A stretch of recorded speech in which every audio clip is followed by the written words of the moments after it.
सुप्रभात बच्चों। आज हम पढ़ने वाले हैं दिन जल्दी जल्दी ढलता है, एक गीत डॉक्टर हरिवंश राय बच्चन द्वारा लिखित। यह रचना काव्य रचना निशा निमंत्रण से उद्धृत है। इसमें उत्कृष्ट जिजीविषा यानी कि इच्छा, लालसा एवं समय की सीमित उपलब्धता को सर्वानुभूत बिंबों के जरिए सरल शब्दों में बांधकर प्रस्तुत किया गया है। पथिक यानी कि यात्री थकने के बावजूद बिना रुके निरंतर अपनी मंजिल की ओर बढ़ता जाता है। तो इसमें हम सबसे पहले काव्यांश 1 देखते हैं। पहला काव्य, इसमें 3 काव्यांश हैं, 3 पद हैं। उसका पहला पद क्या है? हो जाए ना पथ में रात कहीं, मंजिल भी तो है दूर नहीं, यह सोच थका दिन का पंथी भी, जल्दी जल्दी चलता है, दिन जल्दी जल्दी ढलता है। अब इसके शब्दार्थ देख लेते हैं पहले। पथ मतलब रास्ता, राह। पंथी मतलब यात्री। ढलता यानी कि समाप्त होता या अंत होता। संदर्भ।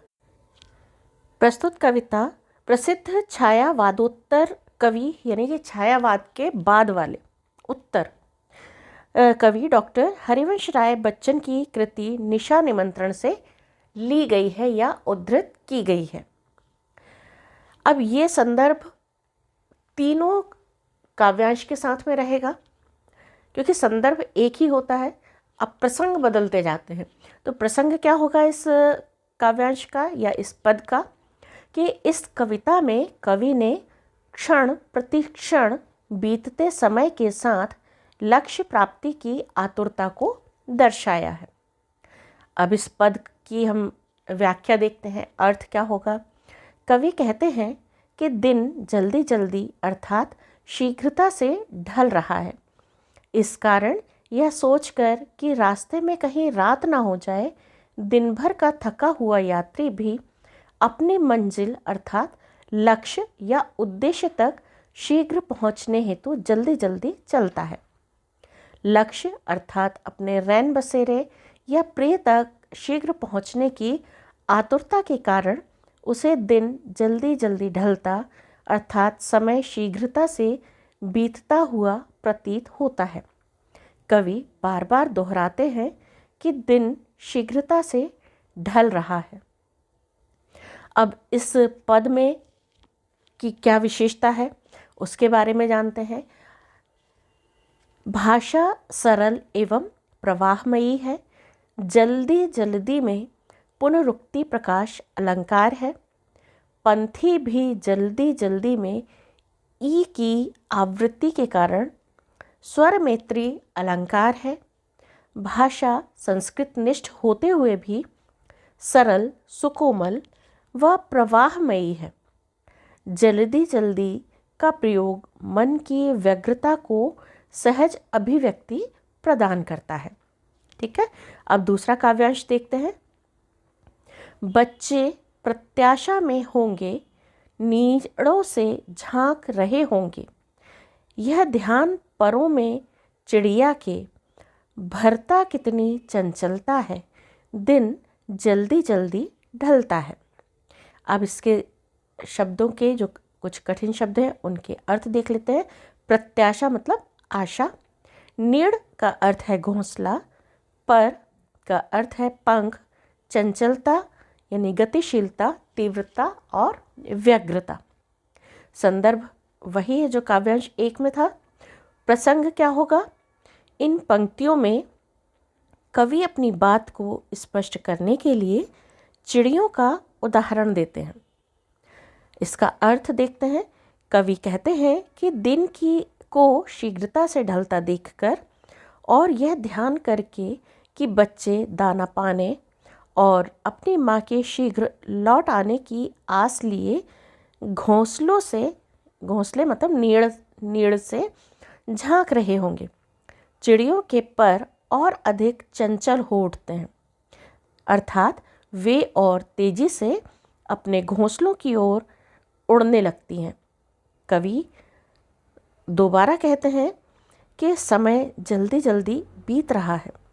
बीतते समय के साथ शीघ्रता से उड़कर अपने घोंसलों की ओर वापस लौटती चिड़ियों के परों की चंचल गति से कवि अत्यंत प्रभावित है। इस पद की क्या विशेषता है कि संस्कृतनिष्ठ है, लेकिन सरल एवं कोमल भाषा का प्रयोग हुआ है। अभिव्यक्ति की सरलता दृष्टव्य है। मार्मिक बिंबों द्वारा भाव प्रवणता की अभिव्यक्ति हुई है। काव्यांश 3 देखते हैं। मुझसे मिलने को कौन विकल, मैं होऊं किसके हित चंचल। यह प्रश्न शिथिल करता पद को भरता और में विवहलता है। दिन जल्दी जल्दी ढलता है।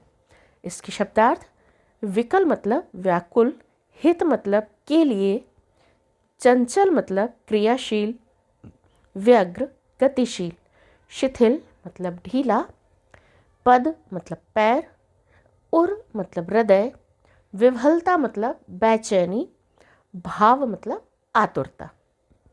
संदर्भ वही होगा। प्रसंग क्या किस तरह से लिखेंगे?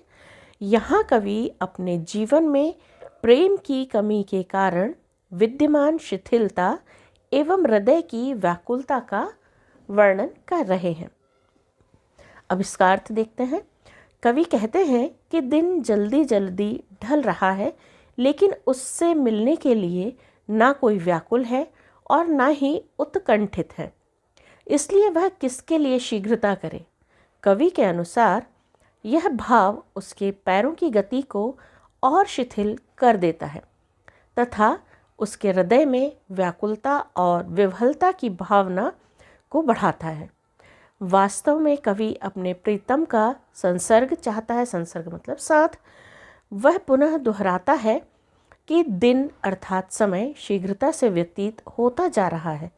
ऐसे में उसमें भी अपनी मंजिल, अपने लक्ष्य तक पहुंचने की आतुरता रहनी चाहिए। अब इस काव्य की मुख्य विशेषताएं क्या है वो देख लेते हैं। गीत की भाषा सहज, सरल एवं प्रवाहमयी है। इसमें गेयता का गुण विद्यमान है। गेयता मतलब गाने योग्य। अभिव्यक्ति की सरलता से इसके प्रभाव में वृद्धि हो जाती है। बिंबों का सफल प्रयोग हुआ है। जल्दी जल्दी में पुनरुक्ति प्रकाश अलंकार का प्रयोग स्पष्ट है। कौन, किसकी आदि के प्रयोग के कारण प्रश्नालंकार विद्यमान है। मुझसे मिलने में माँ वर्ण की आवृत्ति के कारण अनुप्रास अलंकार इस पंक्ति में दिखाई देता है। इस कविता से संबंधित 2 प्रश्न आपके अभ्यास पुस्तिका में यानी कि आरोह भाग 2 में दिए हुए हैं। तो पहला प्रश्न है, बच्चे किस बात की आशा में नीड़ों से झांक रहे होंगे? तो इसका उत्तर क्या होगा? बच्चे अर्थात चिड़ियों के शिशु अपने घोंसलों से सिर निकालकर अपने माता पिता की प्रतीक्षा करते हैं, जो उनके लिए भोजन एवं स्नेह लेकर लौटते हैं। बच्चे आशावादी होते हैं। वे सुबह से शाम तक आशा एवं धैर्य के साथ अपने लिए स्नेह एवं भोजन की प्रतीक्षा करते हैं। दूसरा प्रश्न है, दिन जल्दी जल्दी ढलता है कि आवृत्ति से कविता की किस विशेषता का पता चलता है? तो इसका उत्तर क्या होगा कि रात के आगमन की अनुभूति से सभी अपने अपने घरों की ओर तेजी से लौट रहे हैं। सभी के घरों में उनकी प्रतीक्षा के लिए कोई ना कोई अपना प्रिय या करीबी व्यक्ति व्याकुल रहता है। कोई हमारी प्रतीक्षा कर रहा है। यही बात घर पहुंचने के लिए हमारे कदमों से अधिक चंचलता भर देती है। लेकिन दुख की बात यह है कि कवि के इंतजार में पलके बिछाए कोई नहीं बैठा है। यही तथ्य याद आने पर कवि की घर लौटने की इच्छा शिथिल हो जाती है। किसी का उसके लिए प्रतीक्षारत ना होना उसे व्याकुल कर देता है। तो आज हमने दिन जल्दी जल्दी ढलता है डॉक्टर हरिवंश राय बच्चन द्वारा रचित कविता के बारे में हमने पढ़ा।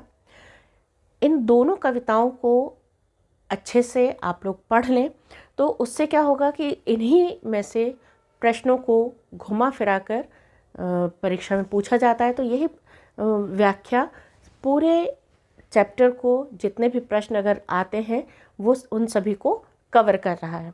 तो आप लोग आराम से ध्यानपूर्वक पढ़िए, सुनिए। सुनने से दिमाग में अच्छे से बैठ जाता है, तो उसे बहुत अच्छे से ध्यानपूर्वक सुनिए। और अगले विषय के साथ, अगले पाठ के साथ हम फिर मिलेंगे। तब तक के लिए अपना ध्यान रखिए, स्वस्थ रहिए।